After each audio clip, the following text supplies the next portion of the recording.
Mi pareja lanzó ácido en el rostro de mi mamá. Marcos vertió líquido limpiador de tipo industrial en la cara de mi mamá, justo durante lo que debía ser mi cena de egreso universitario. El local de comida se volvió un desorden total, mientras mi mamá caía al suelo aullando, al tiempo que su piel, de forma literal, hacía burbujas y se desprendía de su cabeza. No lograba moverme, no podía tomar aire, no conseguía entender lo que Marcos justo había hecho. Mi papá lo tiró al piso, propinándole golpes una y otra vez. Deseaba chillar, pero mi garganta no reaccionaba al mirar el rostro de mi mamá como se deshacía. Ha estado hurtando la identidad de Beatriz por 3 años, vociferó Marcos mientras intentaba cubrirse de los puñetazos de mi papá, justo cuando 2 de mis tíos se unieron para ayudar a inmovilizarlo, todos patinando sobre la sangre que se iba esparciendo por el suelo. Ella ha estado usando su apariencia exactamente igual a la mía para dejar sus cuentas de banco sin dinero. Yo casi no oía, mis piernas flaquearon y yo caí estrepitosamente sobre una silla. Sin embargo,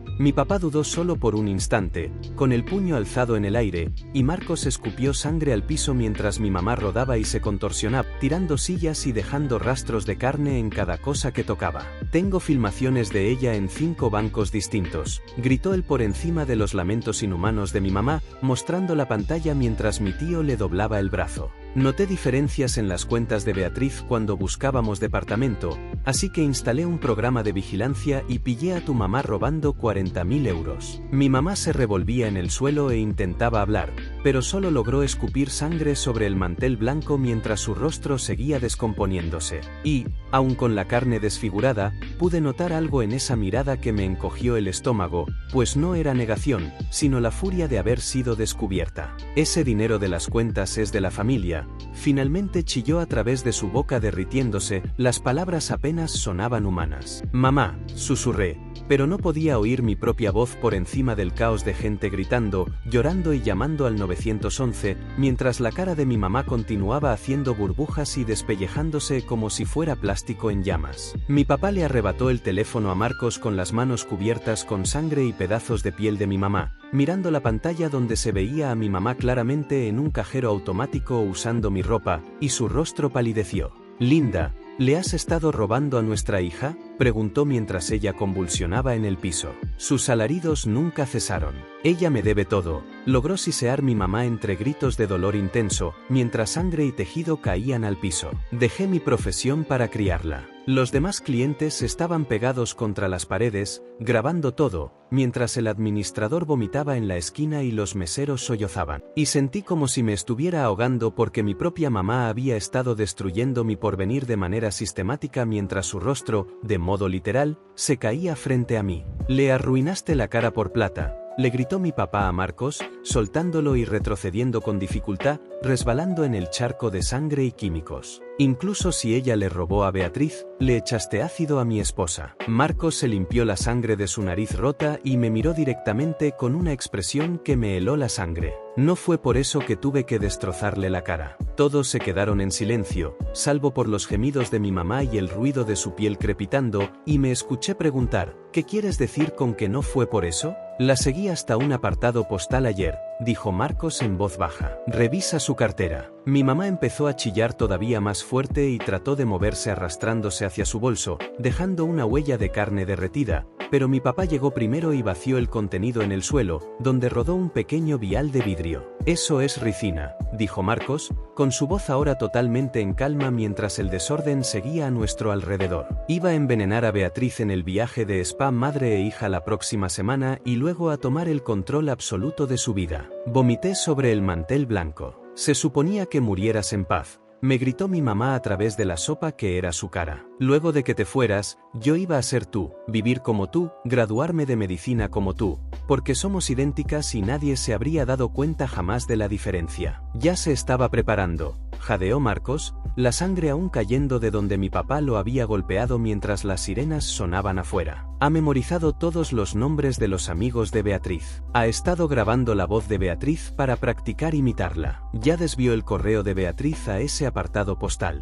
Cambió los contactos de emergencia en la escuela de medicina para ponerse solo a ella. Mi papá cayó de rodillas en el charco de sangre. Tuve que desfigurarlo, dijo Marcos, mirándome con desesperación mientras la policía irrumpía por la puerta con las armas listas. Era la única forma de asegurar que nunca pudiera fingir ser tú otra vez. Los paramédicos corrieron hacia mi mamá mientras la policía agarraba a Marcos. «Esperen», grité, pero ya se lo llevaban arrastrando hacia la puerta mientras mi mamá chillaba desde la camilla. «¿Hay más, Beatriz?», gritó Marcos mientras lo sacaban forcejeando contra los oficiales. «Sobre tu papá, sobre lo que le ha estado haciendo a él también». La policía comenzó a gritar que todos se alejaran mientras más sirenas sonaban fuera y de repente había agentes por todas partes separándonos y empujando a los testigos contra las paredes. Un oficial con equipo especial me agarró el brazo y me separó de la mesa mientras otro gritaba sobre los procedimientos de materiales peligrosos y la ricina y el vial que Marcos había mencionado.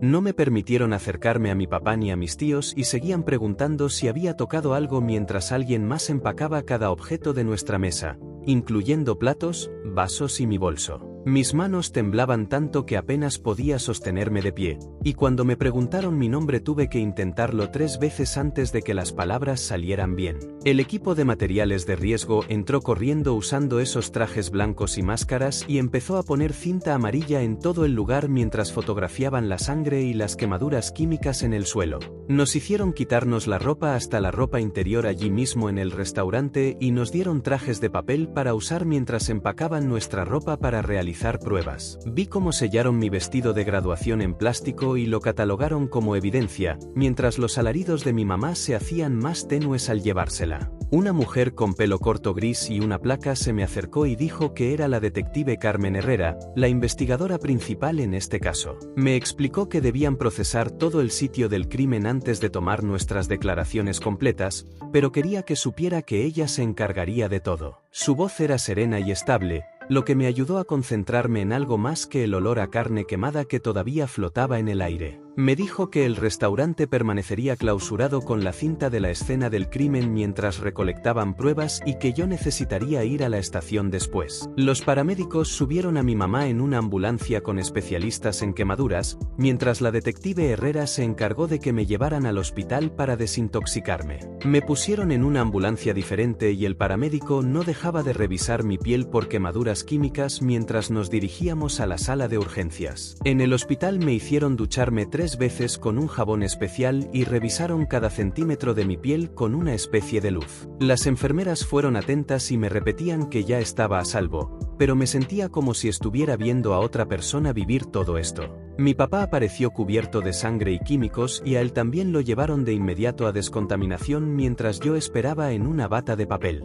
Aproximadamente 1 hora después, un señor en traje oscuro apareció y se presentó como el agente Diego Morales del Servicio Secreto. Me explicó que encontrar ricina convertía esto en un caso federal que implicaba intento de homicidio y tenencia de armas químicas. Dijo que mi cena de graduación era ahora una escena del crimen federal y que ellos tomarían el control de ciertas partes de la indagación. La detective Herrera llegó al hospital y comenzó a hacerme preguntas sobre Marcos y nuestra relación y cualquier problema de efectivo que hubiera notado recientemente. Le conté sobre buscar apartamento el mes pasado y como Marcos no dejaba de preguntar sobre mis estados de cuenta y parecía preocupado por las diferencias. Anotó todo en una pequeña libreta y siguió preguntando sobre fechas y horas específicas y que había dicho Marcos de forma precisa. El agente Morales regresó y explicó que debían examinar el vial en un laboratorio federal para asegurar que era verdaderamente ricina. Mencionó que la cadena de custodia debía ser perfecta para cualquier futuro proceso en la corte y siguió preguntando dónde mi mamá podría haberla conseguido. Parecía muy interesado en si tenía conocimientos de química o acceso a laboratorios. La detective Herrera me hizo firmar muchísimos formularios de autorización,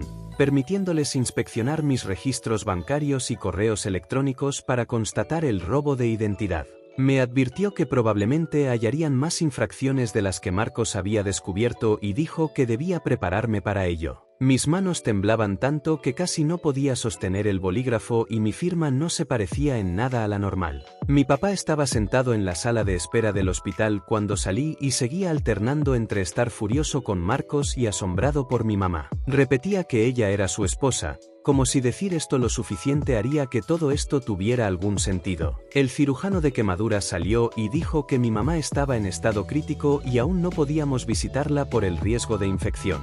La detective Herrera se sentó con nosotros y explicó que Marcos afrontaría cargos por agresión agravada como mínimo, pero era probable que fuera intento de asesinato. Dijo que mi mamá enfrentaría cargos federales por la ricina y cargos estatales por robo de identidad e intento de asesinato si sobrevivía. Los asuntos legales eran tan enrevesados que no lograba entender ni la mitad, aunque ella intentaba explicarlo con sencillez. Mi tío apareció y dijo que me llevarían a mi casa, ya que yo temblaba demasiado para conducir sola. El trayecto fue silencioso, a excepción de la radio que tocaba alguna canción pop tonta que se sentía inapropiada después de todo lo que había ocurrido. Cuando llegamos a mi apartamento, todo se veía distinto, aunque nada había cambiado desde la mañana. Cada foto de mi mamá y yo en las paredes ahora se sentía artificial, como utilería en la vida de alguien más. Seguí mirando una de mi graduación de la preparatoria donde nos veíamos tan similares que la gente nos llamaba gemelas. Mis tíos querían quedarse,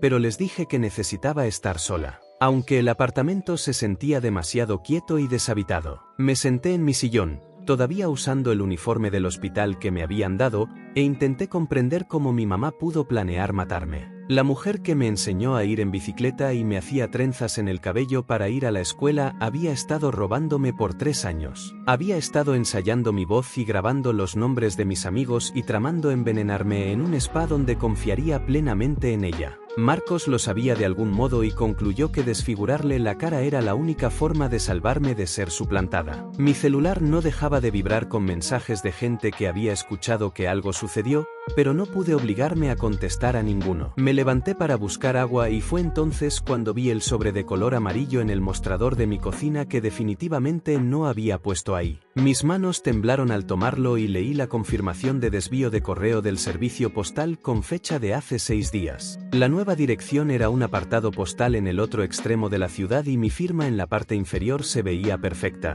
salvo que yo nunca firmé eso. Tomé mi teléfono y llamé a mi banco mientras mis piernas se rendían y me deslicé por el gabinete para sentarme en el piso. La persona de atención al cliente me puso en espera 3 veces antes de finalmente confirmar 4 extracciones no autorizadas en el último mes. Cada una estaba justo por debajo del límite de aviso y todas ocurrieron en sucursales que jamás visité. Colgué y llamé al departamento de fraudes, quien me guió para bloquear todo mientras seguía sentada en el suelo de mi cocina. La empresa de tarjetas de crédito encontró 3 tarjetas que nunca abrí con gastos en tiendas cercanas a ese apartado postal. Cada llamada empeoraba las cosas y tuve que seguir deletreando mi nombre y número de seguro social una y otra vez. Para el tercer banco estaba otra vez llorando porque las violaciones seguían acumulándose. El número de la escuela de medicina estaba guardado en mi celular y lo miré por 10 minutos antes de llamar. La administradora contestó al segundo timbrazo y logré explicar una emergencia familiar e investigación criminal,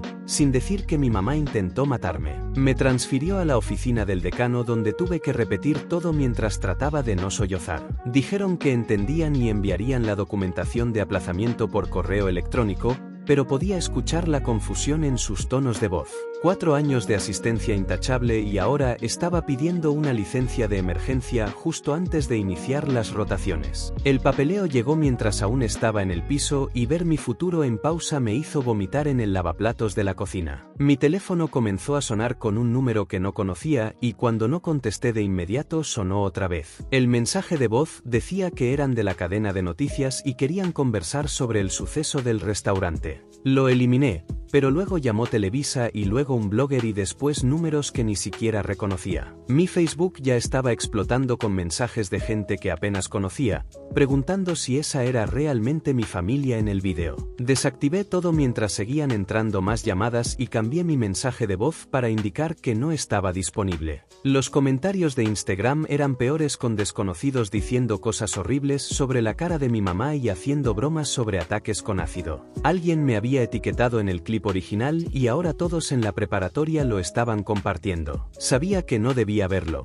pero encontré la grabación en Twitter con más de 50.000 visualizaciones. De inmediato, los gritos de mi mamá inundaron mi apartamento y la vi mientras su cara burbujeaba y se desprendía mientras reconocía que quería volverse yo. Los comentarios decían que nos lo merecíamos o que Marcos era un héroe o que todo era falso. La gente debatía si rociar ácido estaba justificado, si alguien estaba planeando un asesinato. Llegué al baño antes de vomitar esta vez, pero aún podía escuchar su voz del vídeo. La detective Herrera me había dado su tarjeta y me pidió que no mirara nada en línea, pero no pude evitarlo. Contestó cuando la llamé y dijo que necesitaba que escribiera todo lo que pudiera recordar sobre el asalto. Quería fechas, horas y cualquier actitud extraña de mi mamá que yo hubiera ignorado. Tomé una libreta y empecé a escribir, pero mi mano se acalambraba por agarrar el bolígrafo muy fuerte. La lista comenzó con ella insistiendo en tener copias de todas las llaves de mi apartamento por situaciones de emergencia, luego haciendo preguntas detalladas sobre mi calendario de clases, qué profesores tenía. Memorizó los cumpleaños de mis amistades y los nombres de sus papás, lo que en ese momento parecía tierno, la manera en que ensayaba mi risa cuando pensaba que yo no estaba oyendo, cómo compró mi mismo perfume y empezó a peinarse el pelo exactamente como el mío. Me preguntó mis claves para todo, argumentando que las necesitaría en caso de que me pasara algo. La lista llenó 3 páginas y solo había llegado hasta el año pasado. Esa noche traté de dormir, pero seguía viendo su cara derretida cada vez que cerraba los ojos. El olor a químicos parecía pegado a mi nariz, aunque me había bañado 3 veces. Me levanté y anduve de la sala al dormitorio sin parar. El apartamento estaba demasiado silencioso, pero encender la televisión podía significar ver el vídeo otra vez. Revisé las cerraduras 4 veces y puse una silla enfrente de la puerta. Mis sábanas estaban empapadas de sudor cuando intenté recostarme de nuevo. Su voz diciendo que le debía todo no dejaba de sonar en mi mente. Caminé hasta que me dolieron los pies y luego seguí caminando. El sol apareció y yo seguía yendo y viniendo como un robot descompuesto. Mi teléfono tenía 17 llamadas perdidas y estaba revisándolas cuando vi el nombre de Marcos. El mensaje de voz era de ayer en la mañana a las 7:43, horas antes de la cena. Su voz sonaba distinta, asustada y hablando velozmente sobre la necesidad de decirme algo sobre mi mamá. Dijo que había descubierto algo espantoso y necesitaba que lo supiera antes de la cena. Me suplicó que lo contactara de inmediato y dijo que lamentaba lo que podría tener que hacer. El mensaje se cortó a la mitad como si se hubiera quedado sin tiempo. La detective Herrera llamó pidiéndome ir a la estación porque tenía algo que mostrarme. Las grabaciones de seguridad de 5 cajeros automáticos diferentes estaban alineadas en la pantalla de su computadora. Mi mamá usaba mi ropa y caminaba de modo exacto como yo en cada uno. Había estudiado mis gestos tan perfectamente que al comienzo no podía asegurar que no era yo. La manera en que me ponía el pelo detrás de la oreja y como siempre revisaba mi celular mientras aguardaba. Incluso usaba las mismas joyas que yo usaba siempre y llevaba mi bolso de la misma forma. Cada vídeo la mostraba extrayendo la cantidad máxima mientras me imitaba a la perfección. Mi papá llamó mientras aún estaba en la estación y su voz sonaba hueca. Los médicos habían puesto a Linda en un coma médicamente inducido, por el riesgo de contagio y el nivel de sufrimiento. Quería que fuera a verla, aunque estuviera inconsciente, pero no pude hacerlo. Discutimos y dijo que la familia no abandona a la familia sin importar lo que hayan hecho. Le colgué, cosa que jamás había hecho antes. El agente Morales llamó 1 hora después diciendo que el material era sin duda ricina y muy concentrada. Explicó que seguramente la había extraído ella misma de semillas de ricino basándose en su historial de internet. Las búsquedas se remontaban a 4 meses con investigación detallada sobre maneras de extraerla y cantidades mortales. Había comprado las semillas en línea y las había mandado a ese apartado postal. El crimen planeado era totalmente premeditado y había elegido el spa porque podía controlar todo lo que yo comía y bebía allí. Mi celular empezó a sonar con mensajes de amigos que habían visto las noticias y todos recordaban cosas raras sobre mi mamá que de repente tenían sentido. Sara me envió un mensaje sobre cómo mi mamá siempre insistía en asistir a cada consulta médica que yo tenía, incluso para chequeos básicos cuando ya tenía 22 años. Katie se acordó de mi mamá cuestionándola sobre mis recetas cuando tuve dolor de garganta, preguntando por dosis exactas y fechas de reposición. Más mensajes seguían llegando sobre cómo se presentaba en grupos de estudio sin que la invitaran, tomando apuntes sobre quiénes eran mis amigos y grabando en su memoria sus nombres y datos de sus vidas. El patrón era tan evidente ahora que no podía creer que lo había pasado por alto durante años. La detective Herrera me llamó de vuelta a la estación la mañana siguiente porque habían encontrado más pruebas. El servicio postal tenía constancia de que mi mamá había alquilado ese apartado postal hace 6 meses y había usado mi firma falsificada en toda la documentación. Sacaron grabaciones de vigilancia de ella recogiendo correo allí 2 veces por semana, siempre usando gafas de sol y sombrero. Pero era claro que ella había estado recibiendo mis estados de cuenta bancarios, promociones de tarjetas de crédito, hasta mi correspondencia de la escuela de medicina enviada allí en lugar de a mi apartamento. El empleado postal se acordaba de ella porque siempre pagaba en efectivo y esquivaba la conversación.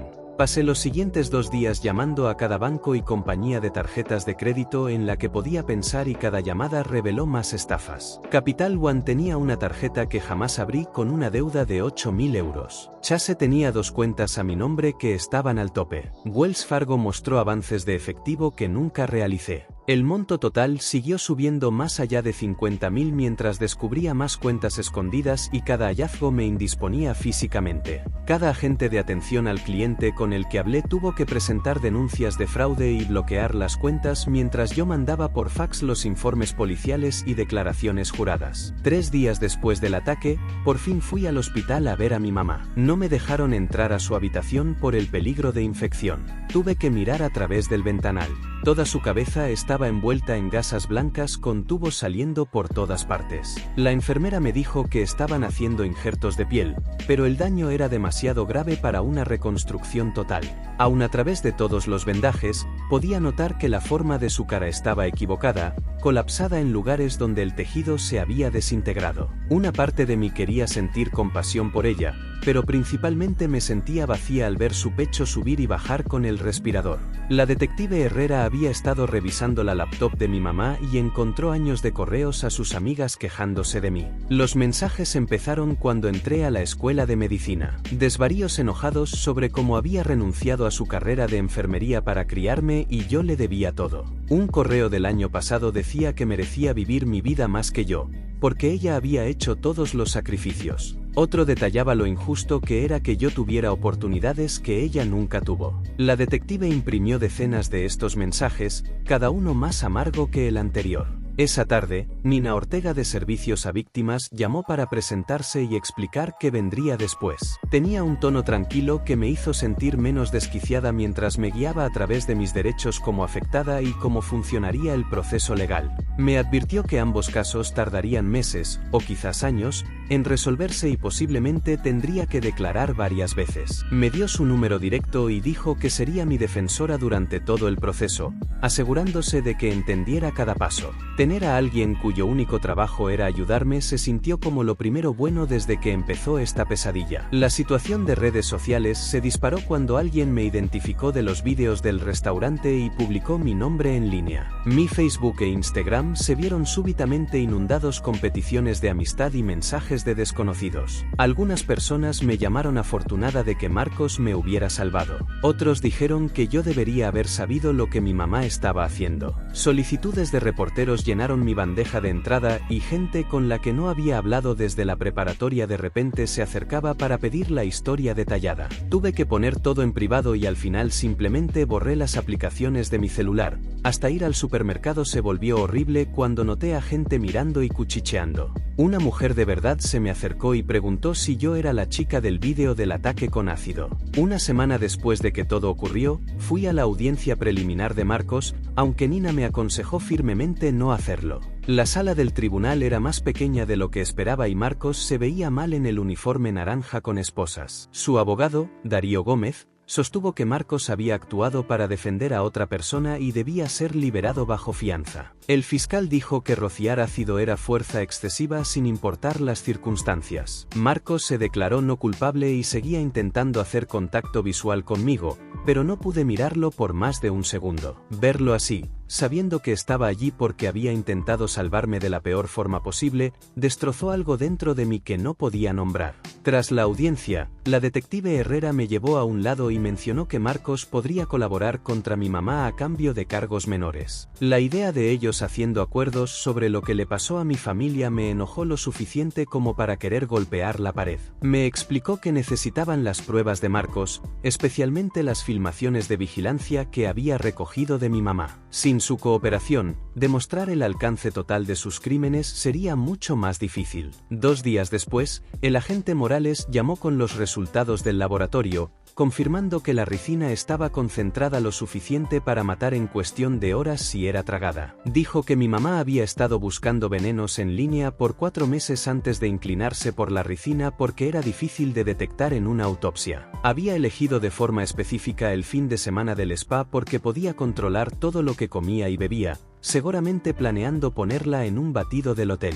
El agente había rastreado su búsqueda a través de computadoras de bibliotecas y cibercafés donde pensó que era anónima, pero habían recuperado todo. Mi papá me llamó esa misma tarde y me pidió ir porque había encontrado algo mientras revisaba documentos antiguos en el sótano. Conduje a su casa y lo encontré sentado en la mesa de la cocina con pilas de papeles esparcidos por todas partes, sus manos temblando mientras sostenía una carpeta. Descubrió documentos de poder legal del año pasado que mi mamá lo había convencido de firmar, diciendo que los necesitaban para temas de seguro en caso de que algo le sucediera a cualquiera de los dos. Los papeles le daban control completo sobre todas sus decisiones financieras y atención médica, y él los había firmado sin leer la letra pequeña porque confiaba en ella. Su voz se quebró cuando admitió que nunca dudó porque ella insistía en manejar todas sus gestiones bancarias después de eso. Nunca se preguntó por qué empezó a recoger sus recetas. Nunca lo pensó 2 veces cuando dijo que estaba organizando sus finanzas para la jubilación. La detective Herrera apareció en la casa la mañana siguiente con una orden para la electrónica de mi mamá e inmediatamente encontró algo en su laptop que la obligó a llamar a refuerzos. La computadora tenía cientos de archivos de audio donde mi mamá se había grabado ensayando mi voz por horas sin parar, repitiendo mis frases más habituales y mi risa una y otra vez hasta que las tenía perfectas. Escuché un archivo donde decía: "Hola, soy Beatriz", al menos 50 veces seguidas, cada intento acercándose más a mi voz real, y otro donde practicaba conversaciones telefónicas con mis amigos usando sus nombres reales y bromas internas que había memorizado. La detective puso otra grabación donde mi mamá ensayaba llamar a mi escuela de medicina para pedir tiempo libre, imitando mi patrón de habla tan bien que hasta yo casi pensé que era yo quien hablaba. Me había estudiado como un actor preparándose para un papel, desglosando mis gestos y particularidades vocales en apuntes que podía ensayar, convirtiéndome en una interpretación que podía dominar. Los archivos se remontaban a 2 años y demostraban que se había estado alistando para convertirse en mí mucho antes de conseguir la ricina,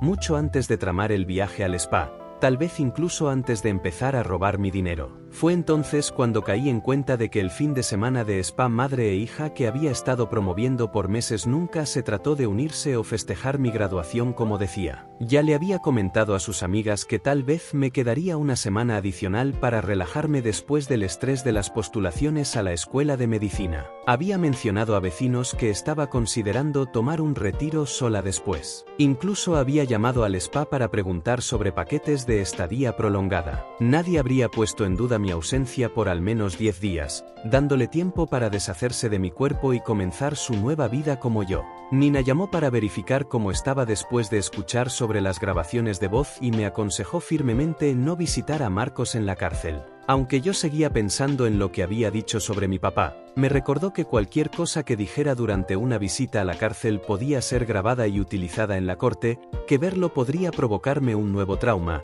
que no le debía nada solo porque había revelado los crímenes de mi mamá, pero no podía dejar de preguntarme qué más había. ¿Qué otros secretos había descubierto mientras veía a mi familia desmoronarse? Llamé a Darío Gómez y le pedí que organizara una cita. Aceptó, pero me advirtió 3 veces que nuestra conversación sería vigilada y podría afectar a ambos casos criminales, que Marcos podría decir cosas para manipularme, que debía ir con alguien para que me apoyara, pero mi necesidad de entender todo superó sus alertas. La sala de visitas de la cárcel era más reducida y fría de lo que esperaba, con plexiglas rayado entre nosotros y teléfonos que olían a desinfectante. Marcos se veía más flaco en su uniforme naranja, con círculos oscuros bajo los ojos y heridas cicatrizando en su cara de donde mi papá lo había golpeado. Presionó su mano contra el vidrio cuando me vio y pude notar que había estado llorando antes de que llegara. Darío se sentó junto a él con su laptop abierta y Marcos le pidió que me mostrara las filmaciones de seguridad que había reunido de cámaras que había camuflado en la casa de mis papás después de seguir a mi mamá allí cuando se suponía que estaba en su club de lectura. El primer vídeo exhibió a mi mamá triturando píldoras y mezclándolas en el café de mi papá mientras él se duchaba,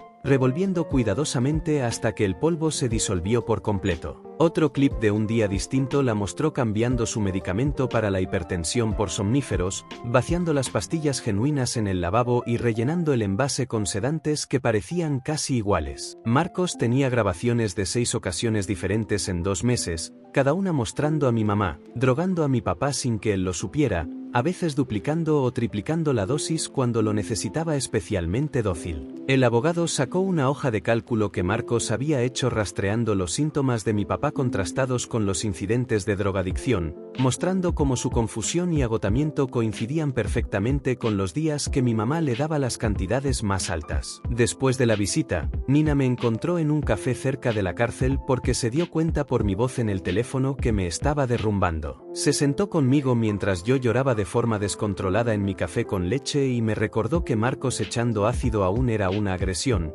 que la brutalidad no se justificaba, incluso si exponía crímenes peores, que yo podía estar agradecida por la verdad, sin dejar de estar traumatizada por cómo me enteré. Me ayudó a ver que no tenía que excusar a Marcos ni agradecerle ni sentir culpa por el estar encarcelado, que mis emociones, sobre todo, podían ser intrincadas y opuestas. Programó sesiones de terapia adicionales para mí y me dio hojas de trabajo sobre cómo poner límites con personas que te hacen daño, aunque aseguren que te están cuidando. El farmacéutico del CBS, cerca de la casa de mis papás, confirmó a la policía que mi mamá había estado surtiendo recetas para mi papá usando 3 médicos distintos que nunca lo habían examinado en realidad. Había falsificado su firma en las recetas y pagado en efectivo para evitar registros de seguro, alternando entre farmacias para que nadie se diera cuenta del patrón. El farmacéutico se acordaba especialmente de mi mamá porque siempre iba sola y se ponía tensa cuando le hacían preguntas habituales sobre los medicamentos, diciendo que mi papá estaba demasiado enfermo para recogerlos él mismo. La detective Herrera sacó registros que se remontaban a 18 meses, mostrando que mi mamá había surtido recetas por suficientes sedantes para dejar inconsciente a un caballo,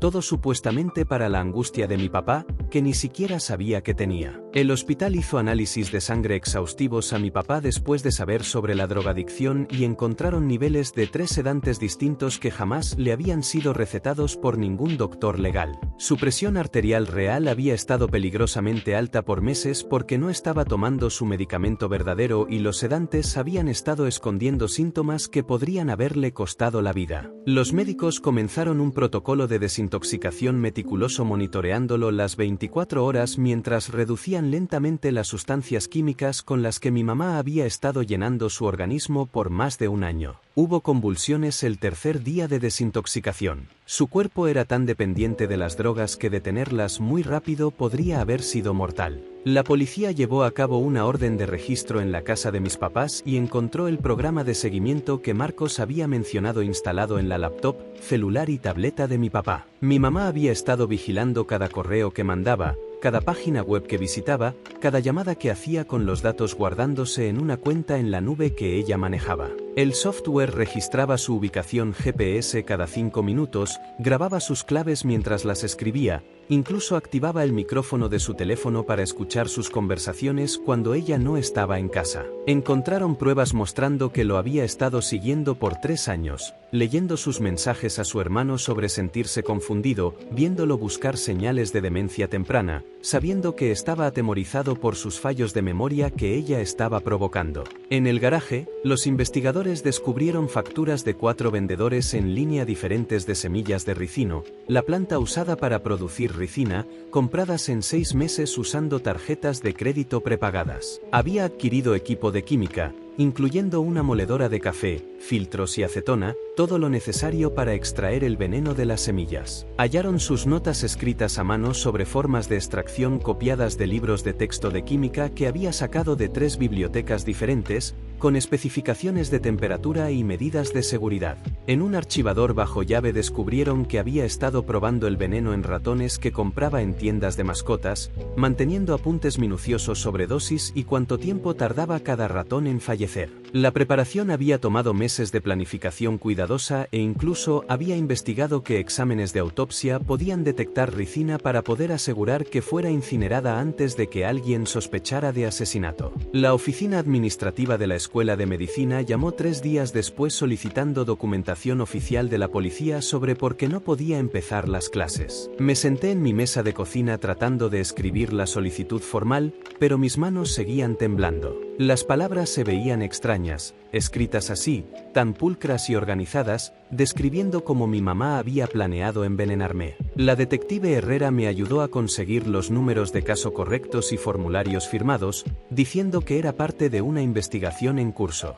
La escuela aprobó un aplazamiento por un año completo después de leer los informes policiales. 2 semanas después del ataque, por fin encontré un terapeuta que manejaba casos de trauma familiar. Su consulta tenía sillones cómodos y cajas de pañuelos por todos lados. Intenté explicar lo que había sucedido, pero principalmente solo lloré durante toda la primera sesión. Seguía diciendo cosas como que esto superaba por mucho los problemas familiares normales y que yo no estaba loca por sentirme devastada. El terapeuta me dio la tarea de escribir 3 emociones cada día, pero solo podía escribir confundida una y otra vez. La detective Herrera me llamó para revisar declaraciones de testigos del restaurante. Mis tíos le dijeron a la policía que escucharon a Marcos gritando que mi mamá me iba a matar antes de que echara los químicos. 5 personas más cenando dijeron lo mismo en sus declaraciones. La detective dijo que esto podría de verdad ayudar al abogado defensor de Marcos a argumentar que él estaba tratando de cuidarme. Me mostró grabaciones de seguridad del exterior donde se podía ver a Marcos caminando de un lado a otro por 20 minutos antes de ingresar. La oficina del fiscal envió un sobregordo con fechas del tribunal y advertencias sobre lo que pasaría. Nina vino a mi apartamento para ayudarme a entender todos los papeles legales. Me explicó que ambos equipos de la defensa tratarían de hacerme quedar mal en el estrado para beneficiar a sus clientes. Practicamos responder preguntas sin ponerme sensible, pero seguía desmoronándome cuando me preguntaba sobre mi mamá. Nina dijo que el contrainterrogatorio sería mucho más duro que la práctica y que necesitaba prepararme mentalmente. 3 semanas después del ataque, el hospital llamó para decir que mi mamá estaba despierta. La policía tenía agentes afuera de su habitación a cada hora del día y la noche. Su abogado quería hacer la acusación formal allí mismo en la unidad de quemados, ya que aún no podía ser trasladada. Incluso con su cara cubierta de vendas y enfrentando cadena perpetua, le dijo al juez que yo la había traicionado por no estar agradecida por todo lo que ella había hecho. El juez estableció la fianza en 5 millones de euros,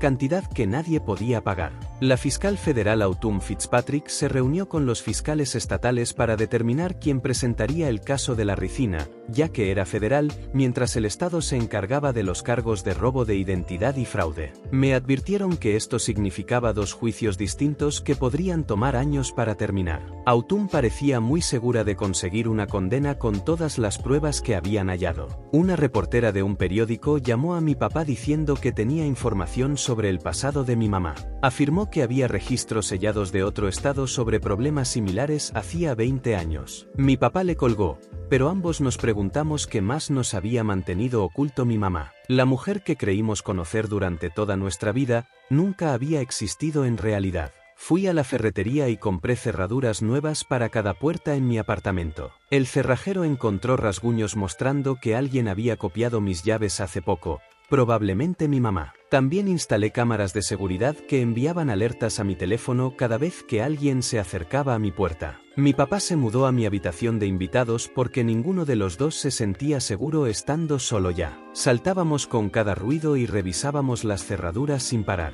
El abogado de Marcos envió su análisis psicológico para que lo leyera antes de la audiencia. El reporte decía que tenía problemas para manejar la impulsividad por cosas que le habían ocurrido en su infancia. Darío Gómez quería usar esto para explicar por qué Marcos había actuado de forma tan extrema, pero dijo que no justificaba lo que había hecho. Leer sobre el trauma infantil de Marcos lo hacía parecer más humano, pero no cambiaba el hecho de que había destrozado el rostro de mi mamá. El fiscal explicó que incluso con cooperación, Marcos recibiría de 5 a 10 años por agresión con arma química. Darío dijo que esto era en realidad bastante leve, considerando el daño permanente que había causado. Se sintió extraño que la persona que había salvado mi vida fuera a la cárcel, aunque también sabía que tenía que ir. 3 semanas después me senté en una oficina pequeña en el centro mientras un consejero financiero extendía papeles en su escritorio mostrando todo el daño que mi mamá había hecho a mis cuentas. Señaló cada movimiento fraudulento con su bolígrafo,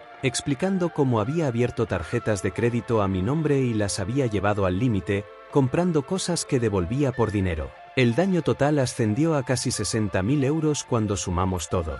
Y eso sin contar los gastos legales que se acumularían tratando de solucionar todo. Dijo que la recuperación de robo de identidad podría tomar años y me aconsejó revisar mi reporte de crédito cada mes de ahora en adelante porque a veces nuevas cuentas aparecían meses después. Mi papá se sentó junto a mí revisando su propia pila de papeles, descubriendo cuentas que no sabía que existían y préstamos tomados usando sus bienes compartidos como garantía. El asesor seguía moviendo la cabeza diciendo que nunca había visto un hurto de identidad familiar tan organizado antes. Pasamos 4 horas documentando todo para la policía y presentando impugnaciones con cada banco y empresa de tarjetas de crédito. Mis manos se acalambraron de firmar declaraciones juradas y reportes de fraude. El asesor dijo que necesitábamos bloquear nuestro crédito inmediatamente y cambiar cada clave y pregunta de seguridad en cada cuenta. Me dio una lista de control de 3 páginas con todos los pasos para protegernos de ahora en adelante. Mi papá se veía más avejentado de lo que jamás lo había visto mientras se daba cuenta de cuánto dominio había tomado mi mamá sin que él se percatara. 3 meses después del ataque caminé al juzgado para la audiencia preliminar de mi mamá, sintiendo que podía vomitar. El alguacil la condujo usando un uniforme naranja con manos y pies encadenados y tuvieron que asistirla a la silla de ruedas porque aún no podía caminar bien. Toda su cabeza estaba envuelta en vendas blancas con solo sus ojos y boca visibles a través de pequeñas aperturas. Giró esos ojos hacia mí en el instante que entró al cuarto y no desvió la mirada ni una vez durante toda la audiencia. El odio que emanaba a través de esos vendajes era tan intenso que podía sentirlo desde el otro lado de la sala. El fiscal presentó los cargos mientras mi mamá se sentó totalmente inmóvil, excepto por sus manos, agarrando los brazos de la silla de ruedas tan fuerte que sus nudillos se pusieron blancos. Cuando el juez preguntó cómo quería declararse, dijo inocente con una voz ronca por todas las operaciones en su garganta. Su abogado abogó por una fianza menor, pero el juez la mantuvo en 5 millones después de escuchar sobre la ricina y el robo de identidad. Mi mamá siguió observándome incluso mientras se la llevaban de vuelta. Esa misma semana mi papá fue a un tribunal diferente para presentar los papeles de divorcio y conseguir una orden de alejamiento.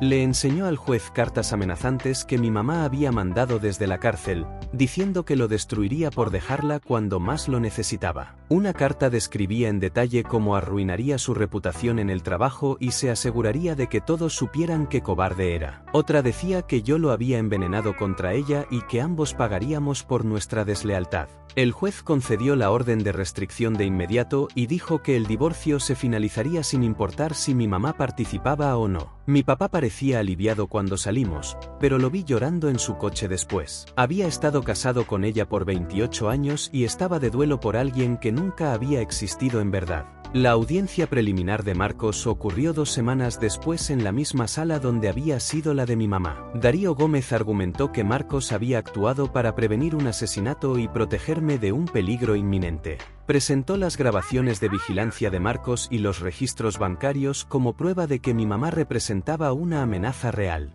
El fiscal replicó que la justicia por mano propia no podía ser consentida independientemente de las circunstancias. Marcos se sentó quieto a través de todo, solo hablando cuando el juez le preguntó directamente si comprendía los cargos. El juez se tomó 1 hora para decidir, pero finalmente determinó que el caso procedería a juicio. Marcos asintió como si hubiera anticipado este resultado. Darío me dijo después que seguirían peleando, pero Marcos ya había aceptado que pasaría tiempo en prisión. 1 mes después tuve que testificar en otra audiencia para el caso de mi mamá sobre el hurto de identidad y el plan de envenenamiento. Su defensor trató de hacerme ver como una desagradecida, preguntando si mi mamá había costeado mi formación y me había apoyado durante la universidad. Sugirió que yo estaba exagerando el riesgo porque estaba furiosa por el dinero robado. Mantuve mi voz firme y me apegué a los datos sobre las grabaciones bancarias y la ricina y los papeles falsificados. El fiscal me había avisado que esto ocurriría, pero aún así me dolía escuchar a alguien distorsionar todo para hacerme parecer la villana. Mi mamá me observó todo el tiempo con esos ojos ardiendo a través de los huecos de los vendajes. Cuando terminé de declarar, el juez dijo que había suficiente evidencia para proceder a juicio en todos los cargos. El cirujano de quemaduras se reunió conmigo y mi papá para explicar el estado de mi mamá y lo que vendría después. Nos mostró diagramas del daño a su rostro, señalando donde el ácido había destruido tejido muscular y nervioso que nunca podría sanar por completo. Requeriría al menos 30 cirugías en los próximos 5 años solo para reconstruir una estructura facial básica. Su nariz se había ido casi en su totalidad y necesitaría una reconstrucción completa. Una oreja estaba tan perjudicada que tendrían que crear una prótesis. Nunca se vería ni remotamente parecida antes y tendría dolor constante por daño nervioso por el resto de su vida. Una parte de mí sintió lástima al escuchar esto, pero otra parte pensó en ella tramando envenenarme y sintió que esto era justicia. El cirujano dijo que ya había tenido 6 operaciones solo para evitar infecciones y estabilizar las lesiones. 2 semanas antes de la fecha del juicio,